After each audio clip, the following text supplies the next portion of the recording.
Il s'agit de l'agression du Zaïre par des anciens gendarmes katongais venus d'Angola via la Zambie, entraînés et encadrés par des Cubains, équipés par l'Union soviétique et l'Allemagne de l'Est.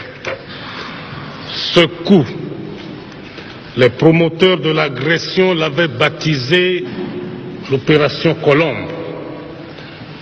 Cette agression qui défraie la chronique internationale a été caractérisée par des pillages, des viols, des assassinats gratuits et de nombreux actes de vandalisme et de terrorisme.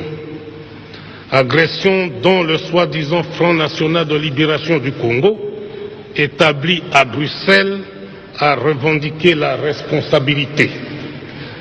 Ce qui veut dire que seuls les auteurs de cette agression sont responsables de l'assassinat collectif des centaines d'expatriés et des milliers de Zaïrois innocents.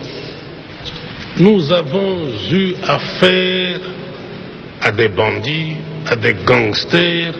L'armée zaïroise n'a pas eu en face d'elle une armée organisée qui a envahi le pays, mais nous avons eu affaire à des tueurs qui se sont infiltrés. L'intention de tuer, d'assassiner, de faire du tort, de toucher au cœur même de l'économie du Zaïre est là. Les documents saisis le prouvent. Ils sont venus pour tuer. Ils sont venus pour assassiner. Ils sont venus pour faire du tort à l'économie au moment même où un plan, celui qui porte mon nom, était déjà là, monté avec le concours de la Banque mondiale, du Fonds monétaire international.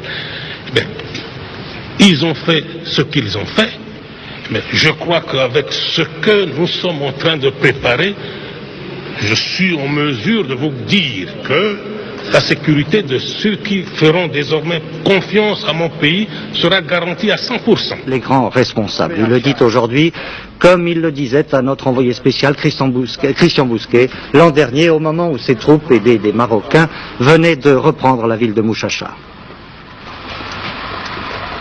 Toutes les caisses portent la mention Union soviétique, donc vous savez qui est derrière ce qui se passe ici, le sang de mon peuple qui coule à cause de l'Union soviétique. Il ne faut même pas me poser des questions là-dessus, c'est l'Union soviétique qui est derrière. Voilà un peuple qui vivait paisiblement et brusquement qui est agressé. C'est ça. Mais moi, en ce qui me concerne, je dirais toujours les quatre vérités. Même lorsque Brejnev fera des déclarations mensongères. Le pion Neto en Angola, qui l'a placé au pouvoir? C'est l'Union soviétique. Retirer aujourd'hui les Cubains et les autres mercenaires qui sont en Angola. Ben, tout s'écroule. C'est fini. Plus de pouvoir. Mesure elle-même d'assurer le contrôle de la situation.